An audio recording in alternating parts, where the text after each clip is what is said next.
Shri sigma hospital కాళిల్వాడి Nizamabad గుండె మరియు రక్తనాళ వ్యాధులకు చికిత్స అందిస్తూ ఉన్నారు.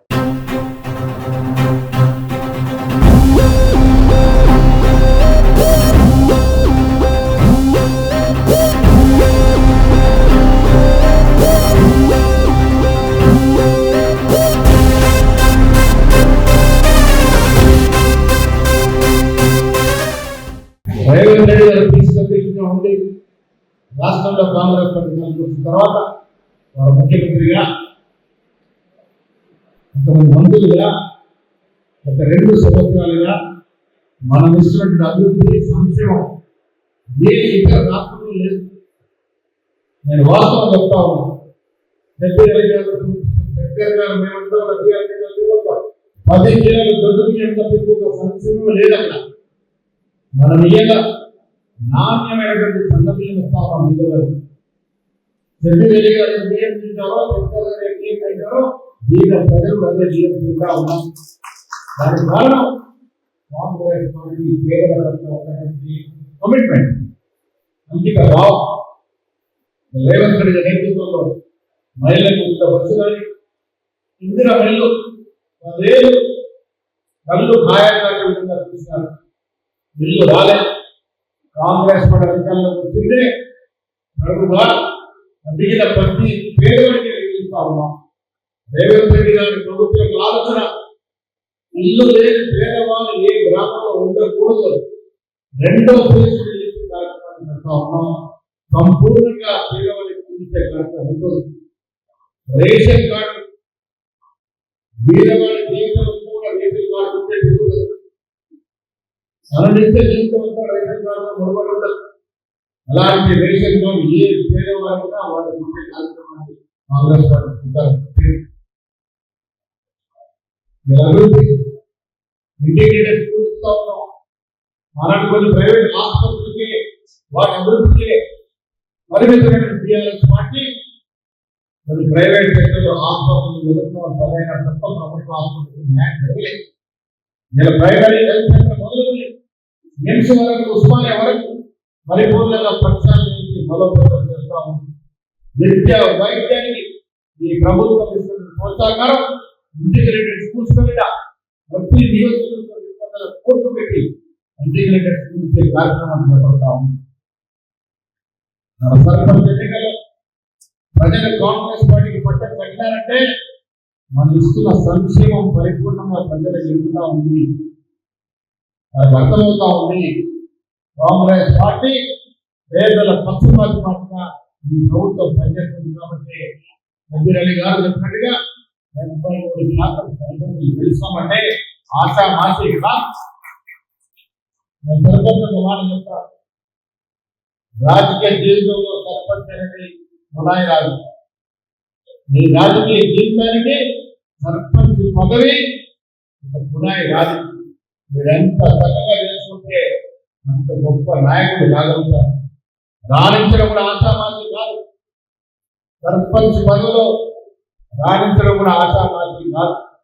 అనిత్యం ప్రజల చెంత నుండి ప్రజల సౌకర్యాలు తీరుస్తూ ప్రజల కష్టాల్లో పాల్పంచుకుంటూ ప్రజలతో మమేకమై కాంగ్రెస్ పార్టీ మీకు అండగా ఉంది. కాబట్టి కాంగ్రెస్ పార్టీ సంక్షేమాన్ని న్యాయంగా నిజాయితీగా గ్రామంలో పేద ప్రజలకు అందించే ప్రయత్నం చేపట్టాలని విజ్ఞప్తి చేస్తా ఉన్నాను. మీరు సర్పంచ్గా రాణిస్తే భవిష్యత్తులో ఏ పదవిగా రాణించలేదు అనుభవం సర్పంచ్ పదవితో వస్తుంది. ప్రభుత్వం నడవాలంటే సర్పంచ్లే మూల స్తంభాలు. గాంధీ మార్పులు కోరుకునే విధంగా గ్రామాల్లో వ్యవస్థ బాగుపడితే యావత్ దేశం బాగుపడుతుంది. అందుకే గాంధీ మార్పు పునాదులలో బాగుపడితే దేశం బాగుపడుతుంది. ఇలాంటి గాంధీ మార్పు యొక్క పేరుని మన్రేగా కార్యక్రమం తీసేశారు. పనికి హార భర్త నుంచి గాంధీ మార్పు పేరు తీసేశారు. మేము పిలుపునిచ్చాం. రామారెడ్డి కూడా చెప్తా ఉన్నాను. 26న ప్రతి గ్రామంలో గ్రామ సభ ఏర్పాటు చేసి కేంద్ర ప్రభుత్వం మహాత్మా గాంధీ పేరు తొలగింతో పాటు మన్రేగాకు నిధులు కొరత అధికార భర్త నిధులు కొరత ఇస్తున్న తరుణంలో ఈ చర్యని ఖండిస్తూ వెనక్కి తీసుకువచ్చిన తీర్మానం చేస్తుందిగా మీ అందరినీ కోరుతా ఉన్నాం. 26 జనవరి రోజున పథకాలు ఇచ్చిన తర్వాత గ్రామ సభలు పెట్టి ప్రతి గ్రామంలో కేంద్రంలో నిరంకుశంగా పాలించిన బీజేపీ ప్రభుత్వానికి వ్యతిరేకంగా నేను రెజల్యూషన్ చేయాల్సిన అవసరం ఉంటుంది. గ్రామ సభలో మహాత్మా గాంధీ పేరు తొలగింపు ఏ రకంగా జరిగింది, నిధులు ఏ రకంగా కొట్టబెడతా ఉన్నారో ఇవన్నీ కూడా వివరించి నేను రెజల్యూషన్ చేయాల్సిన అవసరం మనం చేస్తా ఉన్నాను. మిత్రులారా, గాంధీ మాత్రం పేరు వ్యక్తి ప్రపంచంలో లేడు. గాంధీ మాత్రం ఆరాధించిన వ్యక్తి ప్రపంచంలో లేదు. అలాంటి మహాత్మా గాంధీని మరింత ప్రయత్నం బీజేపీ చేస్తా ఉంది. ఎవరు లేకుండా దేశంలోని ప్రస్తుతం లేదు. యావత్ ప్రపంచం గర్వించినటువంటి నాయకుడు పండిట్ జవహర్లాల్ నెహ్రూ గారు. నెహ్రూ గారిని మరింత ప్రయత్నం చేస్తా ఉంది బీజేపీ. చరిత్రని సమూలంగా తిరగరాయాలని చూస్తా ఉంది.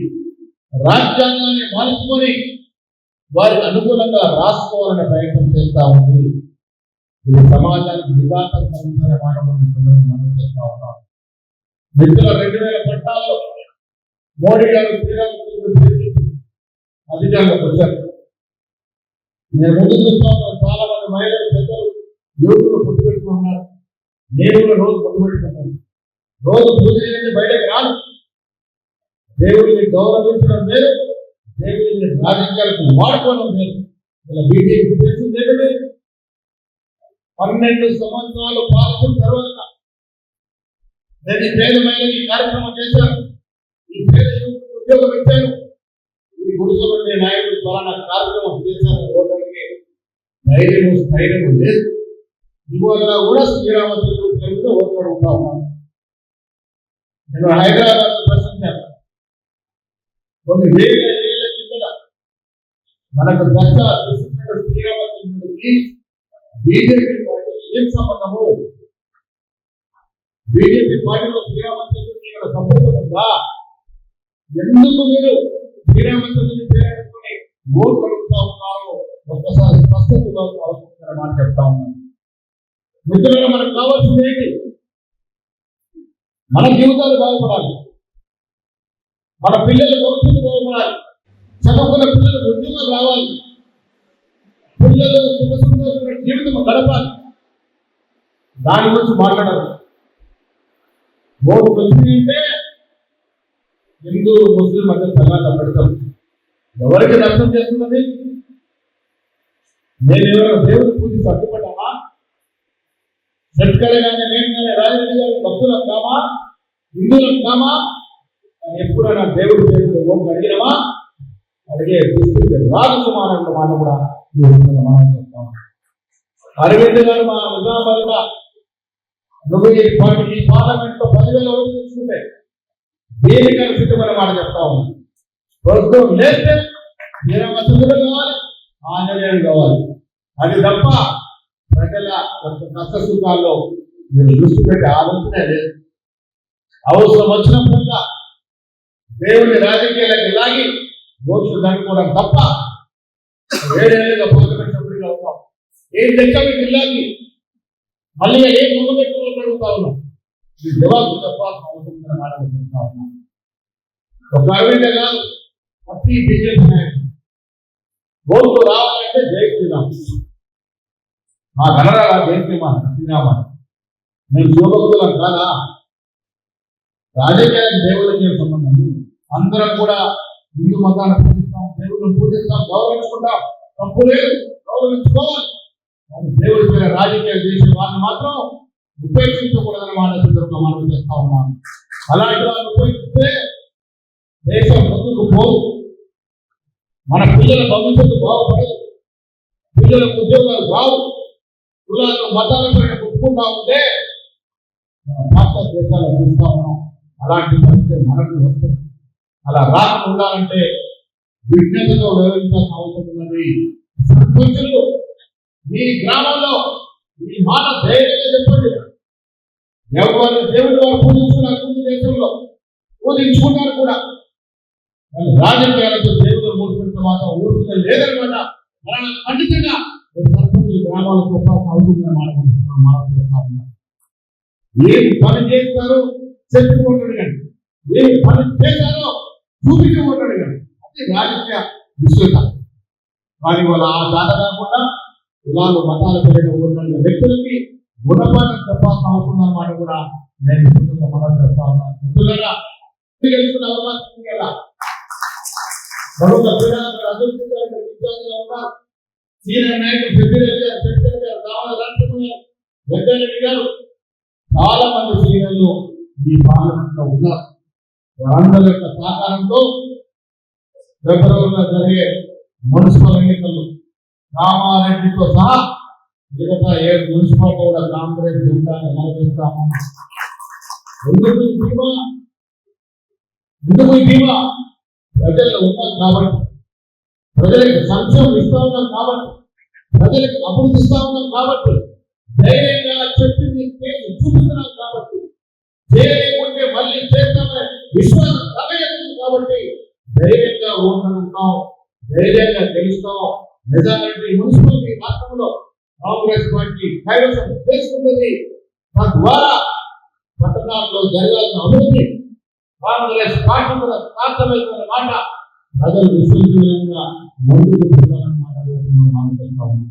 హైదరాబాద్ ని చూస్తా ఉన్నారు. విశ్వ నగరాలతో పోటీ పడే విధంగా హోమ్ సిటీ వస్తా ఉంది.